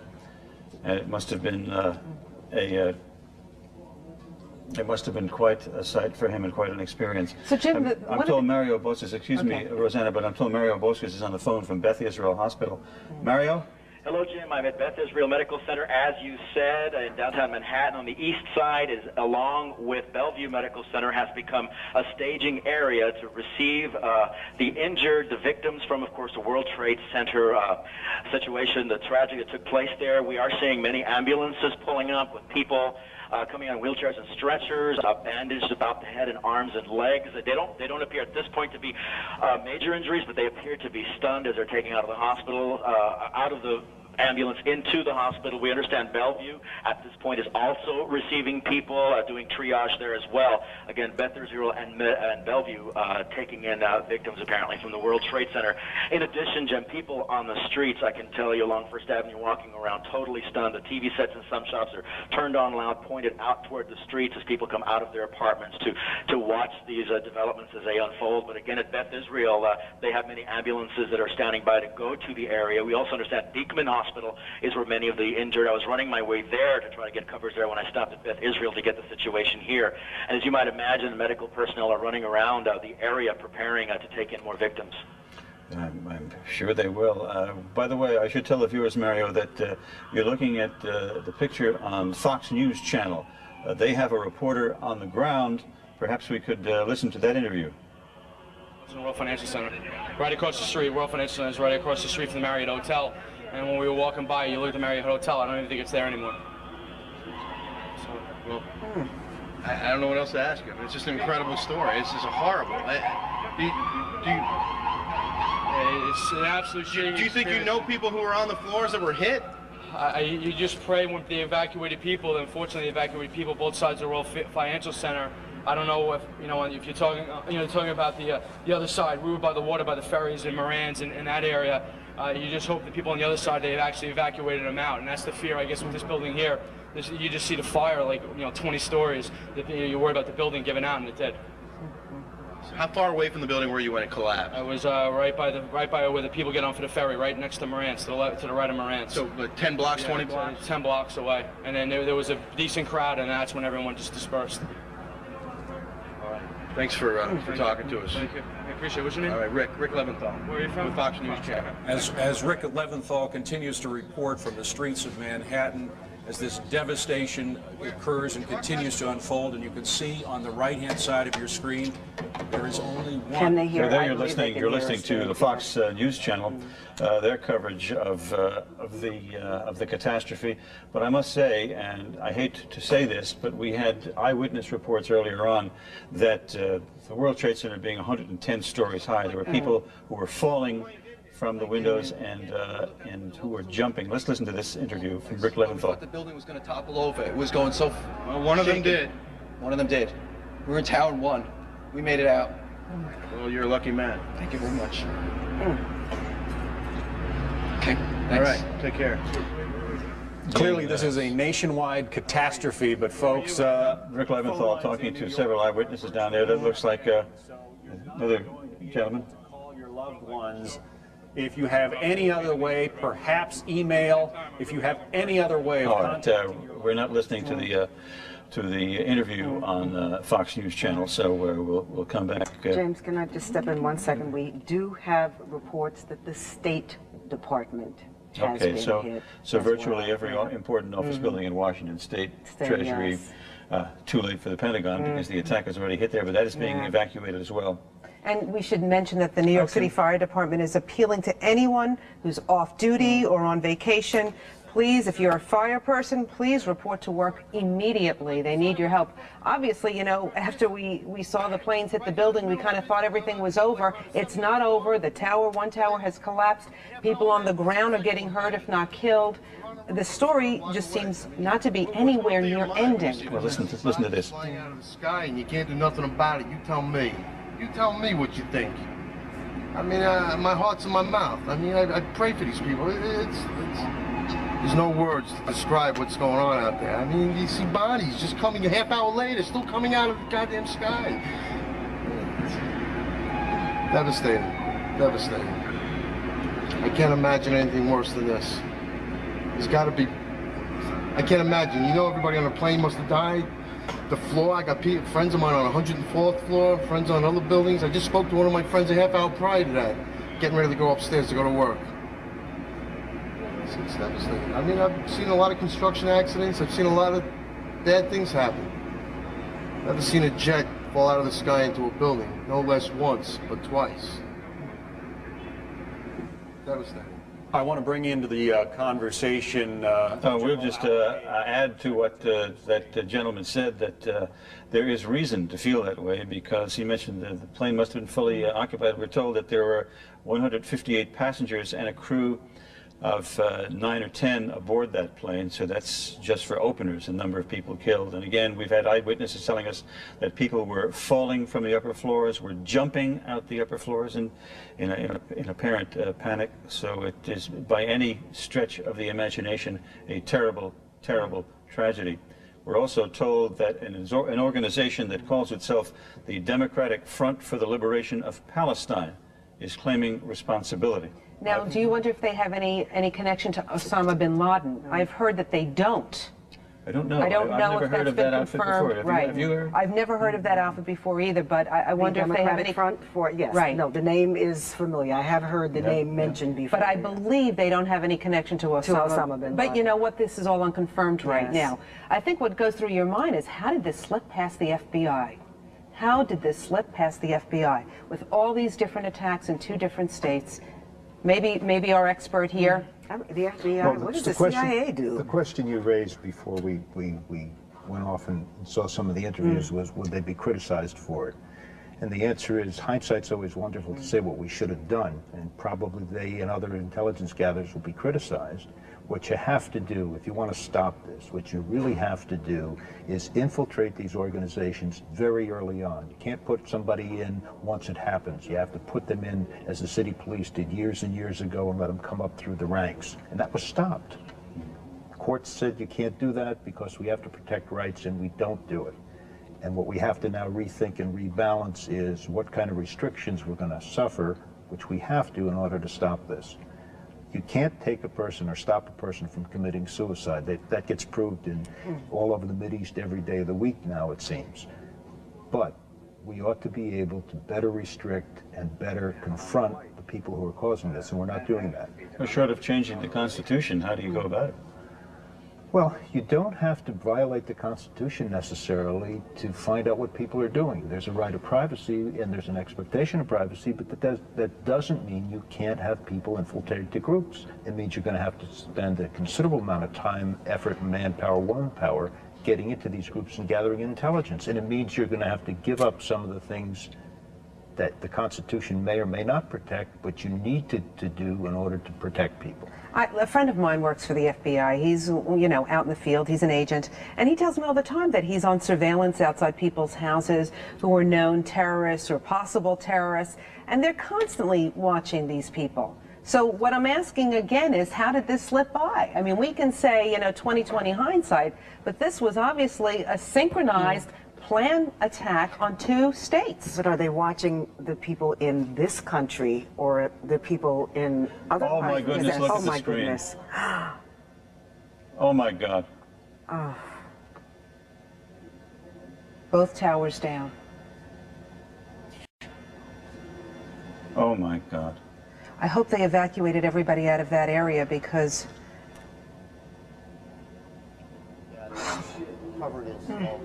World's history, the smoke and debris from this collapse undoubtedly causing yet more mayhem, more death, more destruction.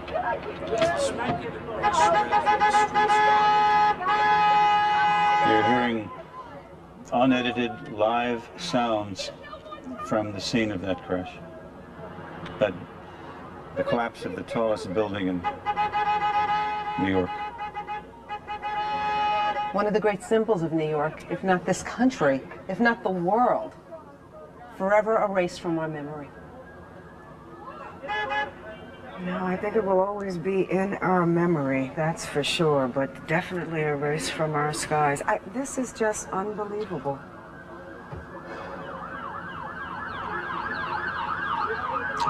A live picture from Chopper 5 showing the collapse of the World Trade Center.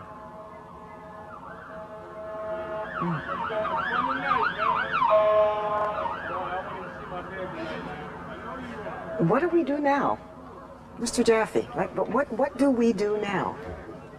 And you said I shouldn't be angry, and maybe I shouldn't, but I am very, very angry by this, and we shouldn't let it shut us down. No. But this is a tremendous impact on our lives. Where do we go from here? What should we do? How do we respond?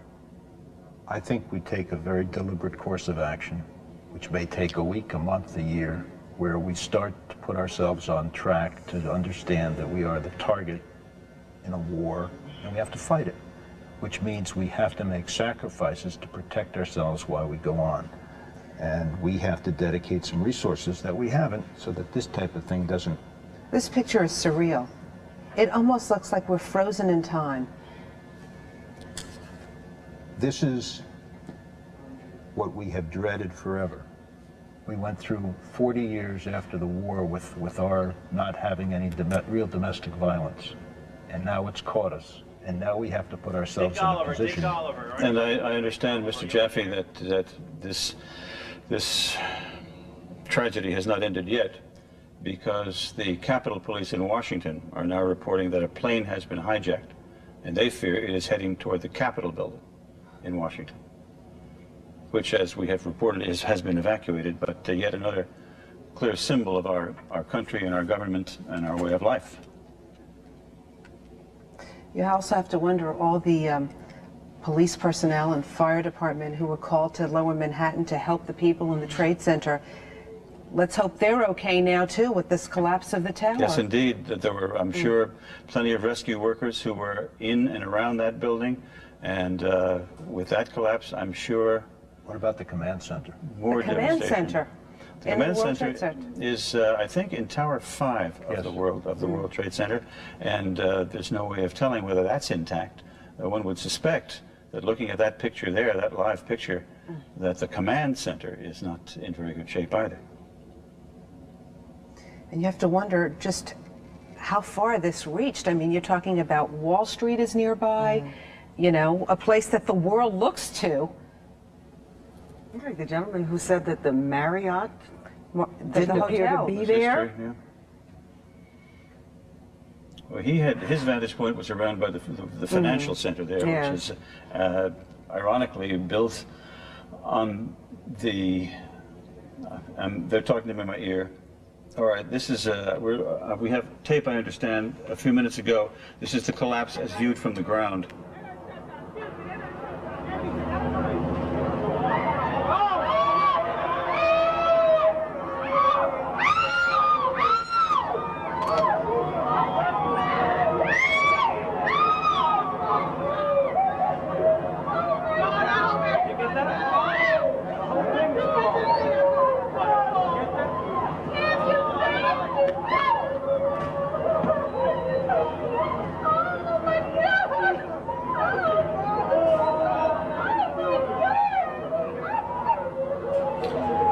That picture just a few moments ago, you heard the people reacting in terror and horror as the World Trade Center simply collapsed. And apparently it is not over. Again, to repeat, we have a report from the Capitol Police that another plane has been hijacked, and they are afraid that that plane is heading for the Capitol building, which, along with any other important building in Washington, has been evacuated. And just to tell you, if you are outside the island of Manhattan, don't try to come in today. There's no way you can get in, and people are streaming out as quickly as possible. Well, I believe bridges and tunnels have all been closed, and certainly any subway station that goes to the World Trade Center. Does that mean, as well, I would guess that anybody who is in Manhattan now will be walking, if they can. Dick Oliver reported from near the Brooklyn Bridge before that that people were streaming across the bridge toward Brooklyn, but nobody coming back in. I'm surprised that the Brooklyn Bridge has not been closed. I think well, maybe to pedestrians, you know. I'm sure that they closed the Midtown Tunnel, and they closed the other bridges across the East River, and of course the Hudson River crossings as well. And again, to repeat, there is no plane taking off in America today as a consequence of this unbelievable terrorist act. Mario Bosques has gone to Beth Israel Hospital downtown. Mario, are you there?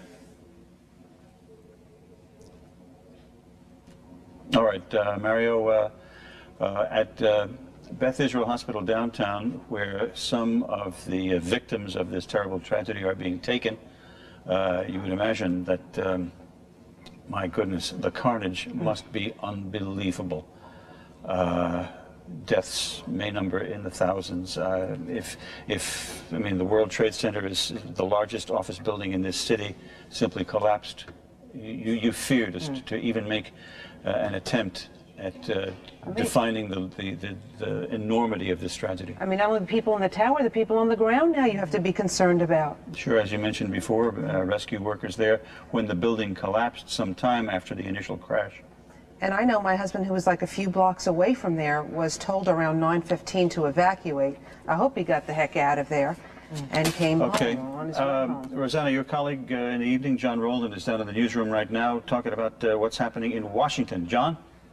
Yes, good afternoon, Jim. I'm trying to drink all of this in as you are. The enormity of this, of course, is beyond anybody in this business in this entire city. We've never in our lives seen anything even remotely approaching this. The latest information we have out of Washington from the State Department is that that is being evacuated, the White House being evacuated. The Pentagon, of course, has already been attacked, as you've already been reporting. And there is word now that there is another hijacked plane possibly on its way to Washington. What the target there is, obviously we don't know. We don't know what's being done to prevent any other sort of attack like that, other than every plane in the United States has been grounded. As you've been reporting, there were no planes allowed to take off. Virtually, we are at a standstill in this country right now, thanks to this terrorism attack. Both towers, the World Trade Center, both of them collapsed.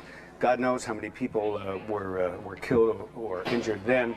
And of course, then you had the people on the planes themselves. Those people, of course, died.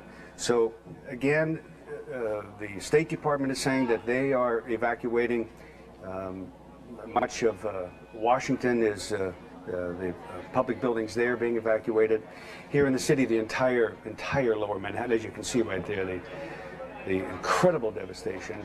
Both of those buildings collapsed. Goodness knows around them.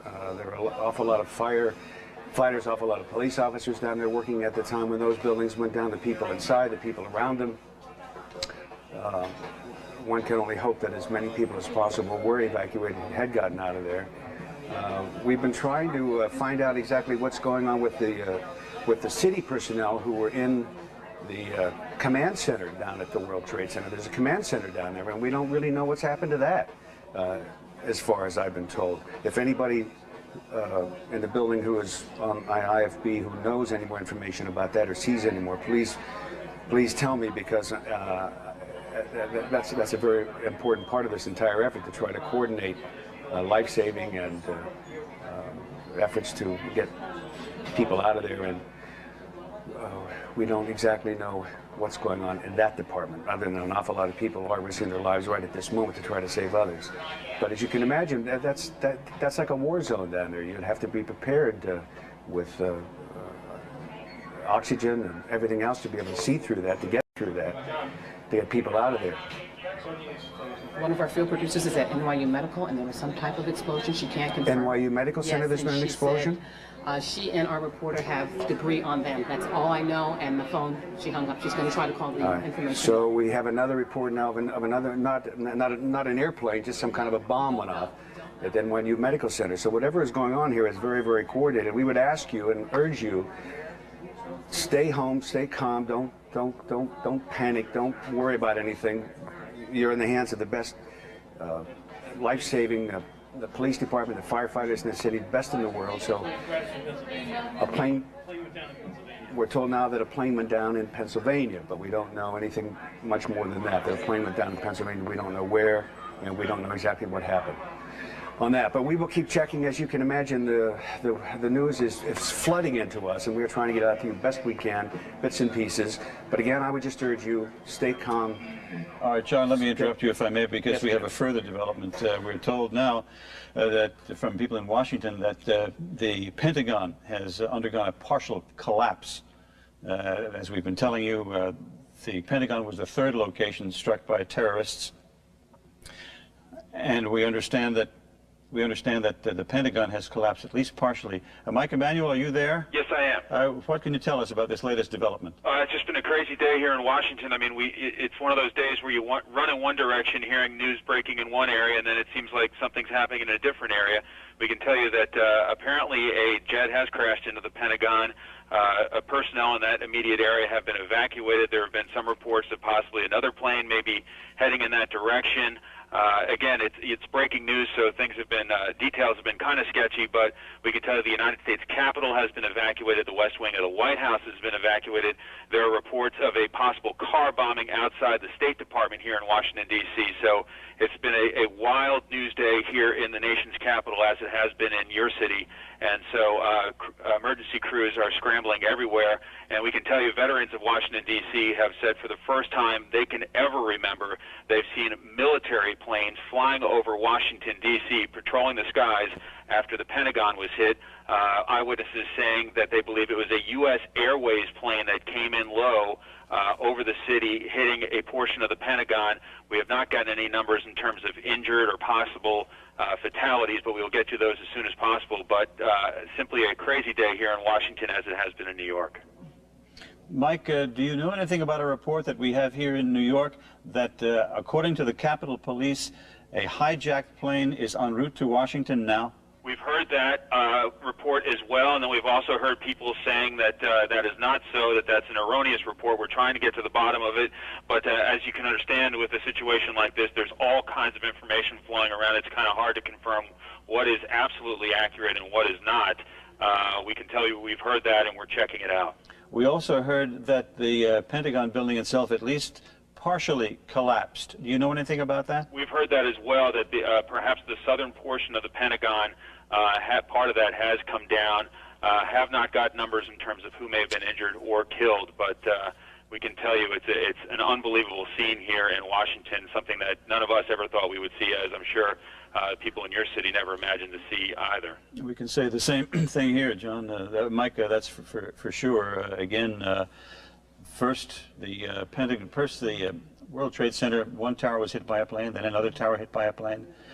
Then we got word that the Pentagon was hit in Washington, and then the World Trade Centers collapsed in Lower Manhattan. John Rowland's down in the newsroom. John? Well, Jim, I don't have much for you. I just have some sketchy information here that another explosion, a fourth explosion out the World Trade Center has gone off. One doesn't know if that's an ancillary thing because of what already happened or an additional explosion of some kind outside of that. There's also been a plane that has crashed in western Pennsylvania. A large plane crashes in western Pennsylvania. Officials at Somerset County Airport confirmed. That's right off the wire copy. Don't know if that's connected to what's going on. The Rodino Federal Building in Newark, that's been closed. All the workers there have been told to go home. Not necessarily because of a direct threat. They've just been told to go home to get out of there, obviously clearing out any federal, state, city, and local office buildings. Jim, that's the latest we have from here.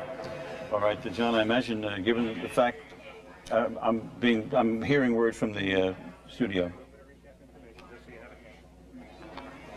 Okay, I'm told all federal office buildings in Washington have been evacuated. I would imagine, given the fact that we have Oklahoma City in our past, that federal buildings all over the country would be, just to be on the safe side, would be you have to wonder where the president is right now and where Mayor Giuliani is right now. When we last saw the president, he had just taken off in Air Force One en route back to Washington. So he presumably is still in the air en route back to Washington. However, good question as far as Mayor Giuliani is concerned. One hopes that nothing untoward happened to the mayor. Right, because wasn't he going to hold a press conference? If he was down in that World Trade Center, perhaps we hope nothing personally happened to the mayor physically, but maybe that communications down there were wiped out by the crashes. You know, they were saying that one of the planes they believe was hijacked from Boston, and in some of the things that I'm reading through here on the wire service, it says the second plane may have flown out of Newark, New Jersey, but that has not been confirmed. But Joe Kleins has just gotten up into the studio, the executive producer of the 10 o'clock news. Yes. Okay, he'll be here in a second, but I just want to tell you the Board of Elections has just announced the primary has been canceled. Has been canceled. Yes. Yeah. So, I mean, that makes a lot of sense. Here's Joe right now. You look a bit the worse for wear. You've been running around this morning, obviously. Yeah, they're not letting. I'm coming in from Long Island. They're not letting anything but real extreme emergency vehicles over the 59th Street Bridge. Thousands of people are walking across to and fro. I was on the bridge when I believe the second tower may have crumbled, and people were just standing in shock. I mean, everybody's jaw just dropped, absolutely open. There's, you know, New York, everybody has to go someplace, and people are going places, but everybody is just has a dazed look on their face. It's amazing because, you know, if you walk, we're near 2nd Avenue here on the Upper East Side. You look down, it's many miles away, but people are still looking down the road, seeing this amazing, horrific display. Now, you were able to see it from the bridge, were you? I saw it right as somebody said, "Oh my God!" It was apparently the second tower. I was in the car listening on the radio when the first tower crumbled. It's just, it's amazing, and everybody's just, you know, you can't put it into words. Shock, horror, you know, this really, I mean, instantly people are looking at it and know that this is, you know, we're never going to be the same after something like this. It's curious how you even got here. There's a garage, a parking garage at Queens Plaza that I often use. You know, the traffic was very heavy. I ditched there and then I ran across the bridge. And a lot of people are running and, you know, just coming back and forth. It really is an amazing sight. All right, Joe, just 1 second, please. We're going to go back to Washington now, where Fox reporter Mike Emanuel has an update for us there. Mike? Yes, Jim, I can tell you that it's a U.S. Air 737 that crashed into the Pentagon earlier this morning. Much of the Pentagon has now been evacuated. There are still some personnel in the basement of the Pentagon in a bunker-type facility, and basically it is designed to stand through an attack, but we can confirm that it was a U.S. Air 737 which crashed into the Pentagon here in Washington earlier this morning, and there are fire crews from all over the greater metropolitan Washington area fighting the fire in that area. I can tell you I'm a good distance from there. I can see smoke coming from that building. But I am not actually at the Pentagon to tell you exactly how bad the fire is, but it looks like it's pretty sizable at this point. So these are not little Lear jets we're talking about. We're talking about big, huge commercial jets. You're absolutely correct. It sounds similar to the situation that you guys had in New York, a commercial jet possibly hijacked or possibly vandalized, so it ended up crashing and hitting the area around the Pentagon. We do not have numbers in terms of injuries or possible fatalities, but we are able to confirm that it was indeed a commercial 737 U.S. Air, we are told by officials on the scene, that crashed into the Pentagon this morning.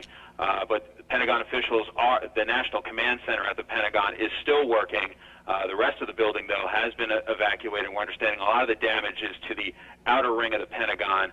And some of our people on the scene say it doesn't seem to be severe, but there does seem to be a pretty good fire going, at least on the outside of the Pentagon. Yeah, we're looking at your live picture right now, Mike, and that would seem to underscore that comment, because we see huge clouds of smoke billowing out of the Pentagon building. Indeed. Thank you, Mike, very much. Sure. Joe Kleins, back to you. When you saw the collapse of the building, were there people around you, and if so, what was the reaction on the part of the crowd? They were, you know, because there were a bunch of people who were on the bridge, standing and watching, and when they saw it, they said, "Oh my God, the whole building just went over." Because at that point, beforehand, you couldn't really tell what had happened to the first tower because there's just so much smoke that you just see smoke and one tower, and then all you saw was smoke after that. Smoke over all of Lower Manhattan, you know, enveloping all of the financial district. You know, going over the East River, and you know, as I was driving in, I was hearing reports of people saying papers were flying over Brooklyn. This is an hour ago, so I can imagine what you know, this tremendous calamity. But people, you know, the parking garage where I parked in Queens, it's at Queens Plaza.